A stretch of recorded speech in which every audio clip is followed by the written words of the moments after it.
Hey everyone, this is Katie and Jake Arnold. We are here today with the Family Collective to talk a little bit about ways to prevent rejection in your marriage.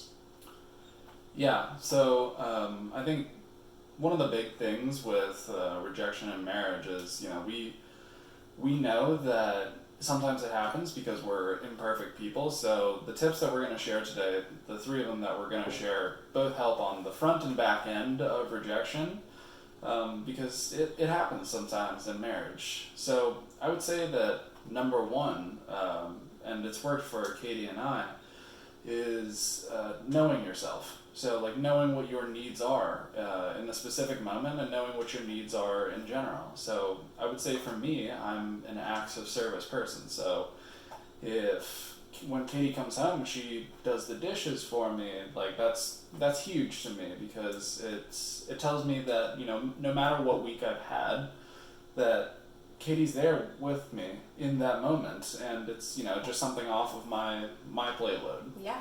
Do you know what my love language is? I do know what your love languages are. All right. Point two is being brave enough to communicate your needs and your wants to your spouse. So your spouse does not know what's going on in your mind and does not know, and they can't anticipate your needs every second of the day. This was a huge thing that I learned in marriage. I just assumed that Jake would know that I want a date night every week, or that, I want to cuddle before bed. I just assumed that he knew those things.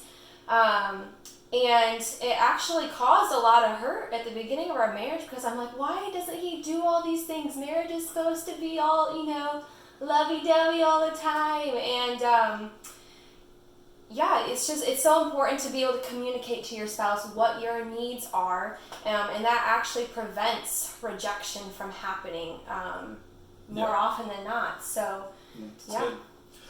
And I think the last point kind of ties in with the first really well, and it's knowing your spouse and knowing yourself well enough that, like, when you've rejected your spouse, and when you come home from a week that's been stressful, you probably have a higher tendency to be a little selfish in your marriage.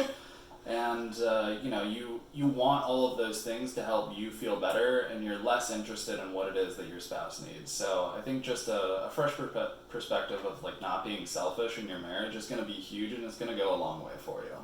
yeah, absolutely. And that's pretty much all that we had to share with you today. Thank you for your time. Thank you for coming to listen to us. Yeah, and please feel free to share this video if it has helped you in any way, or if you feel like this video will help other people. And thanks again for tuning into the Family Collective. Thanks.